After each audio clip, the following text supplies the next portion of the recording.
Hello दोस्तों, आप लोगों का फिर से एक बार स्वागत है हमारे इस यूट्यूब चैनल पे। मैं हूं आपका दोस्त और एजुकेटर रुपेश कुमार। तो आज का हमारा जो टॉपिक है वो है relation between CP and CV, है ना। क्या है relation between CP and CV, जो क्या होता है CP minus CV is equal to R. तो इस रिलेशन को आज हम क्या करने हैं, प्रूफ करने वाले। ये मोस्ट इंपॉर्टेंट रिलेशन है। अगर थर्मोडायनामिक में देखा जाए तो ये इंपॉर्टेंट हो जाता है कि आपको ये कैसे आता है, ये आपको जानना बहुत ज़रूरी हो जाता है, ठीक है। तो इस रिलेशन को हम समझने से पहले हम क्या करेंगे, कुछ रिवाइज करेंगे जो हमने प्रीवियस अपने वीडियो लेक्चर में पढ़े हैं। इससे पहले वाले जो हीट कैपेसिटी वाले वीडियो लेक्चर में मैंने डिटेल में एक्सप्लेन किया है। सीवी क्या होता है, तो heat capacity at constant volume में। हीट कैपेसिटी क्या होता है, the amount of heat required to raise the temperature of a system by 1 degree. अगर हमें किसी सिस्टम का टेम्परेचर को 1 डिग्री सेल्सियस इंक्रीज करना होगा, है ना, बढ़ाना होगा, तो हमें कितना हीट देना पड़ेगा सिस्टम को, वही हमारा क्या है, हीट कैपेसिटी है, ठीक है। तो ये हमारा मान लेते हैं एक सिस्टम है। अगर इसको हमें क्या करना पड़ेगा, सिस्टम का टेम्परेचर पहला कितना है, टी है।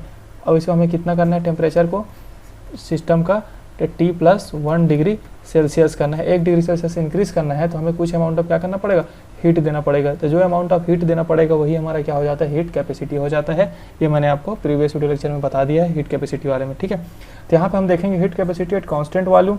ये जो प्रोसेस हो रहा है, अगर हमें किसी सिस्टम का टेम्परेचर 1 डिग्री सेल्सियस इंक्रीज करना है तो जितना अमाउंट ऑफ हीट हमें देना पड़ रहा है वो कंडीशंस क्या है उस केस में, एट कांस्टेंट वॉल्यूम। अगर कांस्टेंट वॉल्यूम में हम कर रहे हैं तो उसको बोलेंगे heat capacity at constant volume, जिसका मैंने यहाँ पे रिलेशन पहले से आपको प्रूफ करा दिया है पिछले वीडियो लेक्चर में, तो आप उसको देख सकते हो। ये होता है सीधा इंटरनल एनर्जी के इक्वल होता है। Heat capacity at constant volume के केस में इंटरनल एनर्जी के इक्वल होता है, भाई एट कांस्टेंट वॉल्यूम बता रहे हैं यहाँ पे, ठीक है। और हमें देखिए सीपी इज इक्वल टू, जब हमारा क्या करना पड़ता है, सिस्टम का हमें टेम्परेचर इंक्रीज करना है 1 डिग्री सेल्सियस, लेकिन हमारा क्या है इस केस में, प्रेशर कांस्टेंट है। प्रेशर क्या है हमारा, कांस्टेंट है, तब जो अमाउंट ऑफ हीट हमें देना पड़ेगा उसको हम बोलेंगे सीपी। तो ये क्या होता है हमारा डेल्टा एच, और डेल्टा के रिस्पेक्ट में होता है तो कांस्टेंट प्रेशर। तो ये हमारा सीपी और सीबी मैंने आपको पहले से प्रीवियस वीडियो लेक्चर में इसको कैसे आता है ये मैंने करा दिया है, ठीक है। अब यहाँ पे हम देखते हैं एट कांस्टेंट वॉल्यूम के केस में, सबसे पहला एट कांस्टेंट वॉल्यूम के केस में, ठीक है। तो ये हमारा सिस्टम है, सिस्टम को हमें क्या करना पड़ेगा, हीट देना पड़ रहा है, हीट दिए हम लोग, क्यू हीट दिए। तो क्या होगा एट कांस्टेंट वॉल्यूम के केस में क्या होता है, सिस्टम का ओनली इंटरनल एनर्जी इंक्रीज होता है। क्यों होता है, क्योंकि फर्स्ट लॉ ऑफ थर्मोडायनामिक क्या बोलता है, delta U is equal to Q plus W. आपको पता है डेल्टा वी क्या है, 0 है। कांस्टेंट वॉल्यूम बोल रहे हैं हम तो डेल्टा वी क्या होगा, 0 होगा इस केस में, है ना। कांस्टेंट वॉल्यूम के केस में डेल्टा वी जो है वॉल्यूम 0 होगा, तो डेल्टा वी 0 होगा तो वर्क डन भी 0 होगा, ये भी मैंने आपको बता दिया है। तो यहाँ पे क्या होगा, वर्क डन 0 हो जाता है। तो delta U is equal to Q, तो ओनली जो हीट हम देते हैं सिस्टम को, जो क्यू हीट हम दे रहे हैं सिस्टम को, वो किसको इंक्रीज कर रहा है, इंटरनल एनर्जी को इंक्रीज कर रहा है। ये हो गया हमारा एट कांस्टेंट वॉल्यूम के केस में। बट एट कांस्टेंट प्रेशर के केस में अगर हम देखें, कांस्टेंट प्रेशर के केस में देखें तो यहाँ पे एक सिस्टम है, इसको हम लोग क्या किए, हीट दिए। तो ये 2 टाइप से यूज़ होता है, तो इंटरनल एनर्जी में इंक्रीज होता है इसका वैल्यू, और साथ ही साथ यहाँ पे वर्क डन भी होता है, work done by the system भी होता है। तो 2 टाइप से यूज़ होता है, ठीक है। तो यहाँ पे क्या होता है, हमें ज़्यादा हीट देना पड़ता है, क्योंकि हीट यहाँ पे इसमें भी यूज़ होता है इंटरनल एनर्जी में, साथ वर्क डन में यूज़ होता है। जबकि एट कांस्टेंट वॉल्यूम में हमें हीट जो है तो कम अमाउंट देना पड़ता है इसके कंपैरिजन में, एट कांस्टेंट प्रेशर के कंपैरिजन में, क्योंकि यहाँ पे हीट ओनली इंटरनल एनर्जी को इंक्रीज करता है, इसीलिए CP is greater than CV होता है। ये भी मैंने प्रीवियस वीडियो लेक्चर में बता दिया है, इस वीडियो लेक्चर में मैंने थोड़ा उसको समराइज कर दिया, ठीक है। अब हम आगे का देखते हैं इसका कॉन्सेप्ट। आगे कॉन्सेप्ट क्या देखेंगे, अगर थोड़ा सा इसको और समझे, कांस्टेंट प्रेशर पे सिस्टम के फॉर्म में, ये हमारा सिस्टम है मान लेते हैं, इसको क्या किया हम लोग, हीट दिए। तो इसका वॉल्यूम पहले कितना था, V1 था। अगर हम इसको, क्योंकि वॉल्यूम तो कांस्टेंट है नहीं, यहाँ पे प्रेशर कांस्टेंट है, तो इसका वॉल्यूम क्या हो गया, अब चेंज हो गया, है ना। वॉल्यूम क्या हो गया, चेंज हो गया, V2 हीट दिए। तो इस केस में किसी लिए वर्क डन क्या हो रहा है हमारा, P delta V work done होता है, तो वॉल्यूम यहाँ पे क्या हुआ, चेंज हो रहा है, V2 माइनस V1। तो इसलिए क्या हो रहा है, यहाँ पे वर्क डन हो रहा है, क्योंकि वॉल्यूम चेंज हो रहा है। जबकि एट कांस्टेंट वॉल्यूम के केस में वॉल्यूम कांस्टेंट था तो 0 हो जा रहा था वर्क डन। तो ये मैंने आपको यहाँ पे बता दिया है, ठीक है। अब हम इसका रिलेशन देखने वाले हैं सीपी और सीवी का। तो सबसे पहले हम लिख लेते हैं यहाँ पर सीपी माइनस सीवी, जो अभी हम लोगों ने डेरिवेशन के थ्रू देखा है, सीपी माइनस सीवी। तो आपको सीपी इज इक्वल टू मैंने बता दिया क्या होता है, डो एच एंथैल्पी, और टेम्परेचर के रिस्पेक्ट में था, एक किस में था, एक कांस्टेंट प्रेशर के केस में था। जबकि सीवी क्या था हमारा, इंटरनल एनर्जी यू, और टेम्परेचर कांस्टेंट क्या था, वॉल्यूम था। तो ये हमारा सीपी माइनस सीवी हो गया, ठीक है। अब हम नेक्स्ट होता है, हमें पता है एच इज इक्वल टू क्या होता है, यू प्लस पी वी होता है ना। क्या होता है, एट कांस्टेंट प्रेशर पे। याद रखेंगे जब आप एंथैल्पी का पढ़े होगे, एंथैल्पी के बारे में, तो उसमें साफ साफ लिखा रहता है एट कांस्टेंट प्रेशर। तो यहाँ पे प्रेशर क्या है, कांस्टेंट है, ठीक है। तो ये आपको पॉइंट याद रखना है।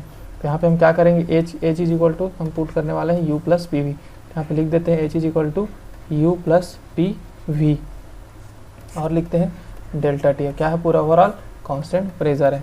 यहाँ पे क्या है, डेल्टा यू और delta T at constant volume है। अब हम क्या करेंगे, इसको सिंप्लीफाई कर लेते हैं थोड़ा सा। तो क्या हो जाएगा, ये do U by do T at constant pressure. अब देखो यहाँ पे क्या है, पी वी है ना। तो क्या होगा, पी तो हमारा कांस्टेंट है, एंथैल्पी में क्या होता है, मैं बताया यहाँ पे प्रेशर क्या होता है, कांस्टेंट होता है। तो इसलिए पी बाहर आ जाएगा, कांस्टेंट है, बचेगा क्या, ओनली वी बचेगा और बचेगा टेम्परेचर। उसके बाद हो गया कांस्टेंट प्रेशर, माइनस हो गया do U by do T at constant volume. तो ये हमारा एक इक्वेशन हो गया, ठीक है। इक्वेशन नंबर 1 दे देते हैं हम लोग, इसका हमें आगे भी यूज़ करने वाले हैं, ठीक है। इक्वेशन नंबर 1 हो गया। अब हम देख लेते हैं हमारा अगला। अब जैसे कि आपको पता होगा, internal energy is a function of temperature and volume. तो क्या होगा, इंटरनल एनर्जी किसका फंक्शन है, टेम्परेचर और वॉल्यूम का फंक्शन है। तो इसको हम क्या कर सकते हैं, एग्जैक्ट डिफरेंशिएशन करने वाले हैं। आपको पता होगा पूर्ण अवकलन हो सकता है इसका, क्योंकि यू क्या है, हमारा स्टेट फंक्शन है। क्या है, इंटरनल एनर्जी अवस्था फलन है। अवस्था फलन होता है तो उसका हम क्या कर सकते हैं, एग्जैक्ट डिफरेंशिएशन कर सकते हैं। तो कैसे करते हैं, D U is equal to क्या होगा, do U by do T. Temperature के रेस्पेक्ट में कर रहे हैं तो वॉल्यूम कांस्टेंट करेंगे और डेल्टा टी लिखते हैं हम लोग, है ना, डी टी लिखते हैं, प्लस फिर डो यू रहता है और क्या करेंगे, इस बार वॉल्यूम के रेस्पेक्ट में करेंगे तो वॉल्यूम हो गया वी हो गया ये, ठीक है। इसमें क्या है, इस बार टेम्परेचर कांस्टेंट होगा, ये होगा डी वी होगा। तो यहाँ तक आपको समझ में आ गया होगा। अब हम क्या करने वाले हैं, इसको डिफरेंशिएशन करेंगे, डिफरेंशिएशन, ठीक है, किस विथ रेस्पेक्ट टू बोलते हैं इसको हम टेम्परेचर एट कांस्टेंट प्रेशर। ये वाला पॉइंट याद, हमें क्या करना है, डिफरेंशिएशन करना है, अवकलन करना है, किसके रेस्पेक्ट में करना है, तो हमें टेम्परेचर के रेस्पेक्ट में, और कांस्टेंट क्या हमारा प्रेशर है। तो क्या हो जाएगा, डो यू बाई टेम्परेचर के रेस्पेक्ट में कर दिए, क्या कांस्टेंट रखे हम लोग, प्रेशर कांस्टेंट रखे हैं। तो इसको भी करेंगे तो क्या हो जाएगा, डो यू तो है ही है हमारा, डो टी पहले से टेम्परेचर के रेस्पेक्ट में, तो ये बाहर आ गया। और बचा क्या हमारा, जो टेम्परेचर वाला बचा है वो हमारा हो गया टेम्परेचर के रेस्पेक्ट में एट कांस्टेंट प्रेशर, ठीक है। ये वाला टर्म देखते हैं, डो ये क्या है, यू बाई डो वी है ना ये, ठीक है, ये हो गया।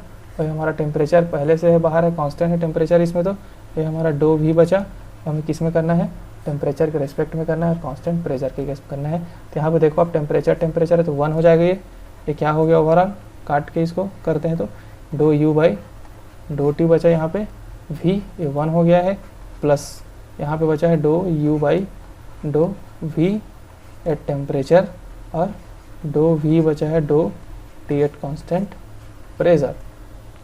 तो मैं आपको बता देता हूँ एक पॉइंट और कि यहाँ पे क्या होता है, ये आइडियल गैस के लिए, ठीक है, यहाँ पे लिखते हैं हम आइडियल गैस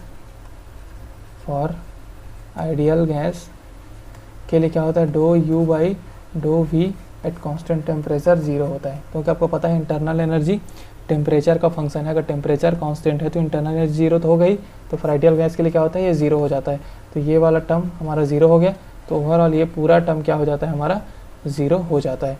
तो इस वाले इक्वेशन से हमें क्या मिला, है ना, फाइनली इस इक्वेशन से हमें क्या मिला, अगर इस वाले को मैं लिखूँ यहाँ से, जिससे आपको इधर कर देता हूँ, दिख जाए आपको, तो क्या मिला हमें, do U by do T, है ना, पी, और इधर क्या बचा है, do U by do T at constant volume, इतना हमारे बचा, ठीक है। यहाँ तक आपको समझ में आ गया होगा। अब देखो हमारा जो इक्वेशन नंबर 1 था, है ना, इक्वेशन नंबर 1 था, ये क्या है, do U by do T at constant pressure है। तो यहाँ पे देखो do U by do T at constant pressure is equal to हम क्या लिख सकते हैं, ठीक है। तो इसके जगह हम ये देखो इक्वल है ये, है ना, तो इसके जगह हम क्या लिख सकते हैं, इस वाले टर्म को हम पूरा लिख सकते हैं। वॉल्यूम है ये, क्या है, ये इंटरनल एनर्जी है और टेम्परेचर के रिस्पेक्ट में कांस्टेंट वॉल्यूम है। तो इस वाले टर्म को हम क्या लिखने वाले हैं, हम इसके जगह लिखने वाले हैं। ठीक है, तो इसको मैं यहाँ से समझा देता हूँ आपको और अच्छे से समझ में आ जाएगा। ठीक है, अब देखो यहाँ पे तो क्या हो जाएगा, सी पी और सी भी हो गया। इसके जगह हम क्या लिख देंगे, do U by do T रख दिए एट कांस्टेंट वॉल्यूम। और क्या है उसके बाद, प्रेशर P है, फिर क्या है, डो V है, फिर डो T है एट कांस्टेंट प्रेशर है, एट कांस्टेंट प्रेशर है। और फिर क्या माइनस में है, minus do U by do T at constant volume है। तो देखो यहाँ पे प्लस के फॉर्म में है, ये माइनस के फॉर्म में, ये दोनों कट गया। तो बचा क्या, Cp minus Cv pressure, do V है ये, और डो T, और क्या बचा, एट कांस्टेंट प्रेशर। तो यहाँ तक आपको हमारा फाइनल जो है वो ये पूरा प्रूफ हो गई यहाँ तक। ठीक है, यहाँ तक हम प्रूफ कर लिए, यहाँ तक आ गया। अब हम क्या करते हैं, P V is equal to N R T होता है। क्या होता है, P V is equal to N R T, है ना। तो प्रेशर तो यहाँ पे कांस्टेंट है हमारे ओवरऑल रिएक्शन में। हम क्या कर रहे हैं, प्रेशर को कांस्टेंट रखें तो प्रेशर बाहर आ जाएगा।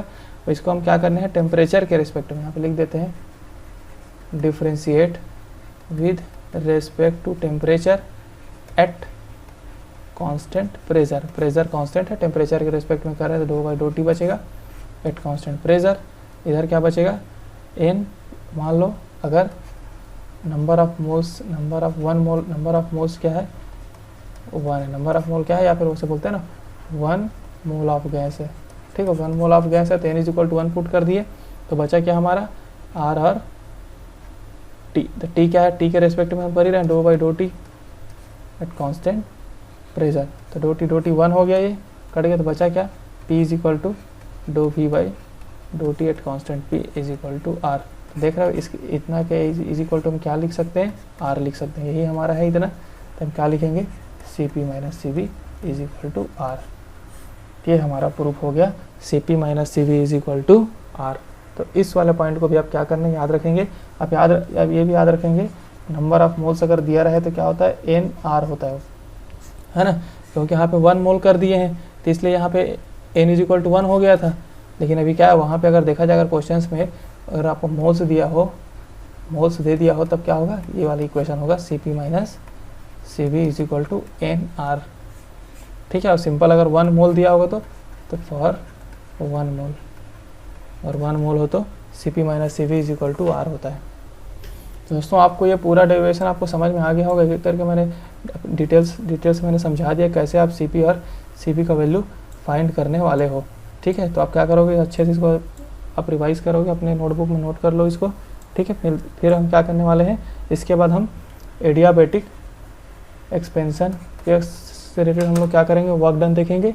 ठीक है, तो ये क्या वहाँ पे ये काम आने वाला है, C P and C V का वैल्यू, हीट कैपेसिटी। ठीक है, और साथ में इसका C P minus C V भी माइनस आर भी वहाँ पे यूज़ होने वाला है। ठीक है, तो उम्मीद करता हूँ आपको वीडियो समझ में आया होगा, नॉलेजेबल लगा होगा। अगर आपको सही लगा होगा तो चैनल को आप सब्सक्राइब कर दो, वीडियो को ज़्यादा से ज़्यादा लाइक कर दो, उन दोस्तों में शेयर कर दो। मिलते हैं नेक्स्ट वीडियो लेक्चर में, तब तक के लिए धन्यवाद, थैंक यू।